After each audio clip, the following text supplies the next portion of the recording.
हवाई हादसे से हिला उत्तराखंड, आसमान से सीधा खेत में समाया। हवा में रोमांच करना पड़ा भारी, देखते ही देखते नीचे आने लगी सवारी, गांव वालों की लगी भीड़ भारी। पहले हेलीकॉप्टर और अब आसमान से खेत पर ये क्या आ गिरा, क्या नहीं रह गई अब जान की कीमत। उत्तराखंड में हवाई दुर्घटनाओं का सिलसिला आखिर कब थमेगा। उत्तराखंड के खूबसूरत पहाड़ों में एक बार फिर हड़कंप मच गया। यह हादसा रविवार की शाम करीब 5 बजे नैनीताल जनपद के रामनगर क्षेत्र में हुआ। रामनगर का छोई क्षेत्र जो पर्यटन और साहसिक खेलों के लिए जाना जाता है, उस दिन एक बड़े हादसे का गवाह बन गया। एक मोटर पैराग्लाइडर जिसमें 2 लोग सवार थे, अचानक तकनीकी खराबी के कारण अनियंत्रित हो गया और तेजी से नीचे गिरने लगा। देखते ही देखते ये पैराग्लाइडर एक खेत में जा गिरा। हादसे की तेज आवाज सुनकर आसपास के लोग मौके पर दौड़ पड़े। स्थानीय लोगों ने तुरंत राहत और बचाव कार्य शुरू किया, जिसके चलते पैराग्लाइडर में सवार 2 लोग सुरक्षित बच गए। गनीमत रही कि इस हादसे में कोई बड़ा नुकसान नहीं हुआ, लेकिन दोनों सवारों को हल्की चोटें आई। उन्हें तुरंत ही नजदीकी स्वास्थ्य केंद्र ले जाया गया, जहां प्राथमिक उपचार के बाद उनकी स्थिति को स्थिर बताया गया। हादसे के बाद इलाके में हड़कंप मच गया। स्थानीय लोगों का कहना है कि पैराग्लाइडर आसमान में सामान्य रूप से उड़ रहा था, लेकिन अचानक उसकी स्पीड कम हुई और वो तेजी से नीचे गिरने लगा। प्रत्यक्षदर्शियों ने बताया कि पैराग्लाइडर के खेत में गिरने से पहले वो हवा में कई बार डगमगाया, जिससे साफ था कि उसमें कोई तकनीकी खराबी आ गई थी। राहत और बचाव कार्य में जुटे लोगों ने बताया कि दोनों सवारों को समय रहते बाहर निकाल लिया गया, जिससे उनकी जान बच गई। प्रारंभिक जांच में इस हादसे की वजह मोटर पैराग्लाइडर के इंजन में तकनीकी खराबी को बताया जा रहा है।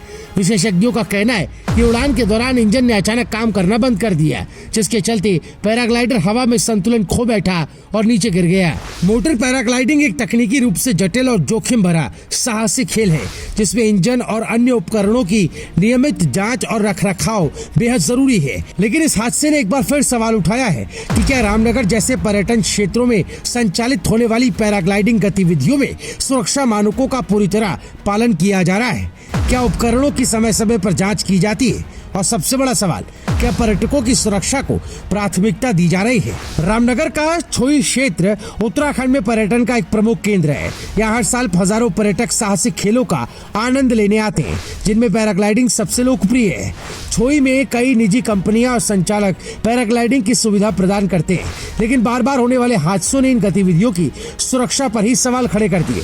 स्थानीय प्रशासन ने इस हादसे की जांच शुरू कर दी है और पैराग्लाइडिंग संचालकों को सख्त निर्देश दिए गए हैं कि वो सुरक्षा मानकों का पालन करें। साथ ही ये भी जांच की जा रही है कि हादसे के समय पैराग्लाइडर के पायलट ने आपातकालीन परिस्थितियों से निपटने के लिए क्या कदम उठाए। रामनगर का यह हादसा कोई अकेली घटना नहीं है। उत्तराखंड में हाल के महीनों में हवाई दुर्घटनाओं का सिलसिला थमने का नाम नहीं ले रहा। खासकर चारधाम यात्रा मार्ग पर पिछले 45 दिनों में 5 हेलीकॉप्टर हादसे हो चुके हैं, जिनमें 13 लोगों की जान जा चुकी है। गौरीकुंड में हुआ हालिया हेलीकॉप्टर क्रैश, जिसमें 7 लोग मारे गए, इसने पूरे देश को ही झकझोर कर रख दिया था।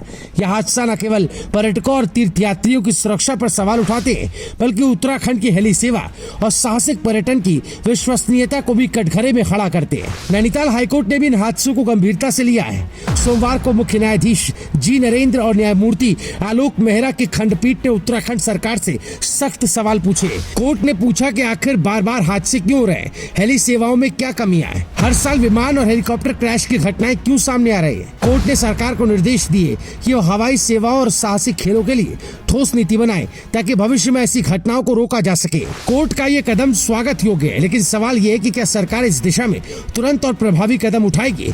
उत्तराखंड में पैराग्लाइडिंग हादसे भी कोई नई बात नहीं है। बीते कुछ सालों में कई ऐसी घटनाएं सामने आ चुकी हैं, जिन्होंने साहसिक पर्यटन की सुरक्षा व्यवस्था पर भी सवाल उठाए हैं। साल 2023 में पिथौरागढ़ में एक पैराग्लाइडर क्रैश में पायलट की मौत हो गई थी। 2022 में टिहरी में एक पर्यटक पैराग्लाइडिंग के दौरान घायल हो गया था।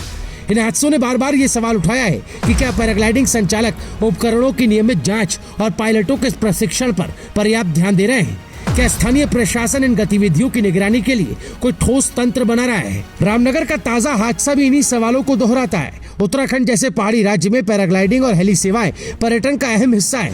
ये गतिविधियां न केवल स्थानीय अर्थव्यवस्था को बढ़ावा देती है, बल्कि पर्यटकों को प्रकृति के करीब लाती है। लेकिन अगर इन्हीं गतिविधियों में जान का जोखिम बढ़ने लगे, तो ये न केवल पर्यटन उद्योग के लिए नुकसानदायक है, बल्कि उत्तराखंड की छवि को भी धूमिल करता है। उत्तराखंड के पहाड़ अपनी खूबसूरती और शांति के लिए दुनिया भर में मशहूर है, लेकिन बार बार होने वाले हादसे इस खूबसूरती पर दाग लगा रहे हैं। रामनगर का मोटर पैराग्लाइडर हादसा भले ही एक चेतावनी बनकर रह गया, लेकिन ये हमें सोचने पर मजबूर करता है कि आखिर कब तक हम सुरक्षा को नजरअंदाज करते रहेंगे। क्या समय नहीं आ गया कि साहसिक खेलों और हेली सेवाओं के लिए सख्त नियम बनाए जाएं? क्या पर्यटकों की जान से ज्यादा महत्वपूर्ण कुछ और हो सकता है? नैनीताल हाईकोर्ट ने सरकार को जो निर्देश दिए वो एक उम्मीद की किरण है, लेकिन अब जरूरत है कि निर्देशों को जमीन पर उतारा जाए। हम अपने दर्शकों से अपील करते हैं कि इस गंभीर मुद्दे पर अपने विचार हमारे साथ जरूर साझा करें। क्या आपको लगता है कि उत्तराखंड में साहसिक पर्यटन को और सुरक्षित करने के लिए ठोस कदम उठाए जाने चाहिए? कमेंट बॉक्स में जरूर बताएं और ऐसे ही ताज़ा और महत्वपूर्ण खबरों के लिए हमारे चैनल को सब्सक्राइब करें ताकि आप हर पल की अपडेट से जुड़े रहें। ब्यूरो रिपोर्ट राय शुमारी।